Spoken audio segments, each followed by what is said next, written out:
Constantino, pound for pound. We're here with Tim VanNewhouse and his new fighters, Dalis and Ace. Talk to us, Tim. How does this happen? Just always keeping my eyes open for fresh young talent. There was a lot of guys that I watched over the year, probably about 600 in the elite division that were working towards competing in the Olympic trials. And Asa, unfortunately, he didn't make the team, but he was a heavy favorite to actually go to the Olympics, being that he won the World Championship gold medal. So we were always keeping an eye on him. And then Dallas, he was the number 2 seed going into the Olympic trials. And he went into the Olympic trials after knee surgery.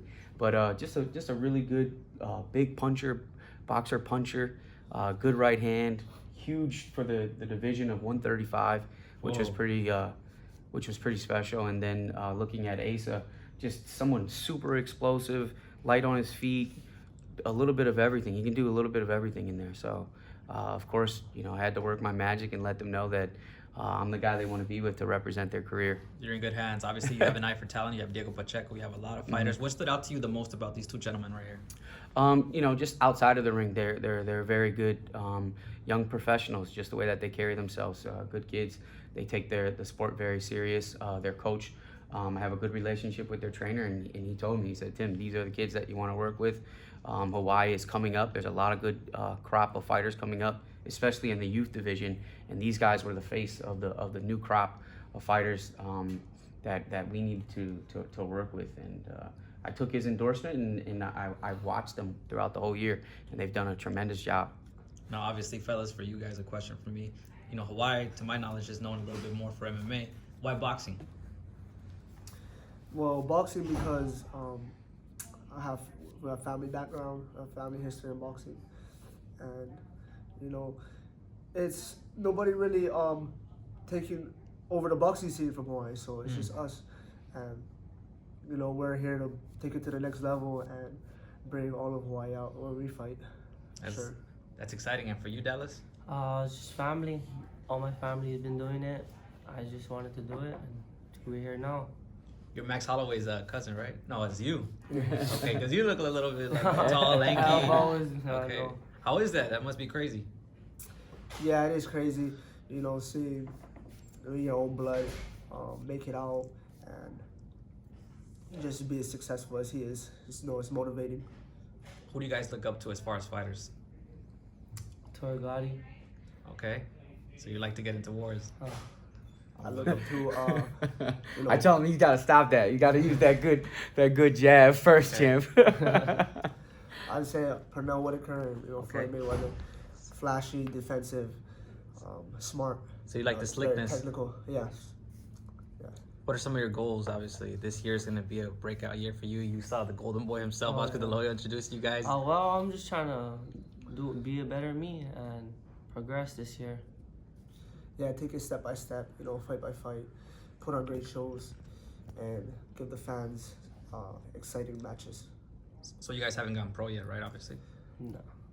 What is the pro debut looking for? So 10? we're working on Virgil Ortiz undercard right now. That thing's got like 10 bouts already on it, so that's going to be a challenge. But Eric Gomez is helping me try to get that done. So we're tentatively March, if not April by latest, I would imagine. How exciting is it that for you guys, obviously, boxers from Hawaii, you guys can make a lot of noise if you guys put on exciting fights. When you can put like Hawaii behind you, that'll be major, because you don't see that a lot with boxing. No. To my knowledge, I only see Hawaiian Punch, Brian Valoria, that I've seen a little bit, but he's half, Yeah. Where we're from, we're supposed to not be doing this, but we're here. We're ready, and I hope Hawaii's ready. Yeah, we're gonna definitely take it to the next level, especially in this new age with with social media like that. That's where everybody's on it, all the teenagers, everybody, and that's where we're gonna put on it. Everybody's gonna be watching for sure.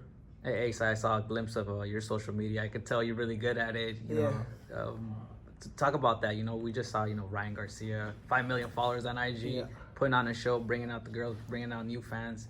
That could be you guys too, if you guys make some noise. No, it definitely will be. We just gotta promote ourselves well, and like I said, everybody's on social media, everybody's on Instagram, and with the talent we got, and this Golden Boy and everything going on, it's definitely gonna blow up way more than it is. Now, Dallas, how old are you? I'm 20 years old. Damn, so you guys are young pups. And Ace Just 18. No, I just turned 19. Oh, just turned 19, yeah. doesn't make it any older. I don't know. I'm just looking forward to going to Honolulu. Oscar just invited me in his office, and he gave me this this cigar from Cuba. He said it's a Trinidad. He said it's actually better than the Monte Cristo. So I told him that I saved it so we can smoke one together in Honolulu. He said absolutely. So obviously, you guys are in great hands. You know, he has a lot of great up and coming fighters. I know he has 1 or 2 stars. One of them for sure will be Diego Pacheco. Tim, what do you see the ceiling for these 2 gentlemen right here? You know, I don't know. You know, it's very hard early on. You know, Right. It's very hard early on to predict the future. But when you look at the fundamentals that they have and their amateur accomplishments that they have, they can go very far. Okay. The big question always is, can they take a punch? Can they, right? And when the bright lights turn on, are they going to be ready to show up? And when you're on the international scene and you're winning the gold medals and you're competing with the best kids in the division, you're winning the national championships, you have to say to yourself, look, these guys got the stuff. These guys are going to make a smooth transition into the pros, and where they go it's all up to them, because they're going to be provided all the nurturing and development that they need. They're going to have the big promotional company behind them, and they're going to be on some of the sport's biggest platforms. So it's all up to them on how far they go. That's a big deal if you guys do make your debut right there at the Forum. That's huge. You're in great hands already. Yeah. But when did you guys start boxing? I started boxing when I was 10 years old, and you know, my brother was a boxer. He had a couple belts, so I wanted to be just like him. And especially where we're from, we gotta, you know, learn to defend ourselves. Right. So yeah. Yeah, because there's a side of Hawaii where it's some Oh, rough. There rough is a parts. side. And that's where we're from. And Like if you go to Hawaii and you ask anybody like Yeah. where not to go, they'll say where we're from. yeah, Why not? it's rough out there. Everybody thinks, you know, Hawaii is. I mean, Paradise. Hawaii is paradise, but then you There's know, at the always same the time, slums. there's always a hard side to Of course. every place. I started boxing in like 6th grade, but I didn't really take it serious till like 8 or 9. I started boxing because, like you said, my mom threw me in to defend myself, and I just got good and stuck to it. What are your amateur? What's your amateur record and what's your amateur? I have 65 wins and 5 losses. Okay. I think like 45 and 9, something like that. Okay. Around there. Any nicknames for you guys? Is Dallas for you, right? Obviously. Yeah. And then Ace for you. Ace. Where did that come from? My name is Asa, so you know, it's just Ace short. And Dallas. They just call me Dowboy. Doughboy? Yeah, Why? Dowboy. You got a lot of Cowboy. Dowboy. What does that mean? Dallas, but D-A-L. Okay. Boy. All right, I can already tell you guys have some flavor. Obviously, you know, you guys are just kids right now. You guys are dreaming big, but when you guys, you know, ready to knock out, go to sleep, what do you guys visualize as your dream? Well, what do you guys see? For you, what's your dream in boxing? That's what I'm saying. I visualize becoming a world champion, making money, of course, inspiring a lot of the youth and the kids out there from where I'm from. You know, if I can do it, they can do it. And just, you know, changing the game in boxing and, you know, changing, you know, where I'm from, the people, you know, the public. When you say changing the game, what do you mean by that? Boxing back to You know, Hawaii. proving all the critics wrong. Just showing the world my talent, you know, that I'm different and stuff like that, you know. And Dallas, what do you visualize for your Um, dream in boxing? Like Oscar having multiple belts in multiple divisions and just bringing the game back to Hawaii boxing itself. Talk about that. So I heard you whisper it. Like, So like in Hawaii, we don't fight a lot. Like we don't have like no fights. Like say if you get to a certain level, nobody wants to fight you. We literally have to wait a whole year for a tournament to come along, and then hope we do good the first day. Like the first day, we always do. It's like always a warm up. So it's always not the best. But after the first day, we progress. But like I said, a year around, just not fighting, it's pretty hard. So just make our name big, make Hawaii big, and bring boxing back. And that's something pretty rare. You don't see kids, because of the difficulty it is to fight at a club level, to prepare for national championships. They don't have that platform or that cycle going on. Right. So like Asa Stevens, when I did Asa's scouting report, looking at all the international and national success, I just automatically thought Asa had 100 amateur fights. Right. Dallas, I already knew Dallas, was at 45, 50 amateur fights. But these fights are at a national level. That's a lot of fights. Yeah. That's a ton of fights. So, for them to win all of this stuff without that good amateur program that a lot of these kids on the West Coast, the East Coast, the Midwest have. Some of these kids, when they're turning pro and they have the accomplishments that they have, 200, 300 amateur fights. Of course. At least 100. At least. At least, right? So that's something, I think that their window for growth is going to be pretty big. Is it safe to say that maybe you might have to transport them over here to LA to live out here for them to get the proper, training, sparring? So that's a very important question, and that's something that I relied on to the coach, to be honest with me. I told Carlos, I said, listen, split team management's going to invest a lot of time into nurturing and develop your career. Golden Boy and Oscar De La Hoya, they're going to invest a lot of time into you guys, and it, time comes money, right? And it's a big endeavor. If they don't have the sparring that they need to nurture and develop, we gotta switch gears. We're gonna have to bring them out of Hawaii. But coach assured me that in their first year as pros, they're gonna have all the sparring that they need properly. So if we feel that they've outgrown that sparring, we have all the resources, and they'll have everything that they need to get the proper training camp that they need. And to the trainer, the name is Nito. Nito. What's so special about these two young bucks right here? Just their determination to win and just be something and be somebody, and they're driven, very driven. Again, and where we come from, this doesn't happen. None of this happens. We literally come from nothing. So their determination to win and make it to the top, and as Tim said, like the amount of fights they have and the people they beat, I've watched them beat world class people. I watched my boy Dow. He put down Keyshawn Davis.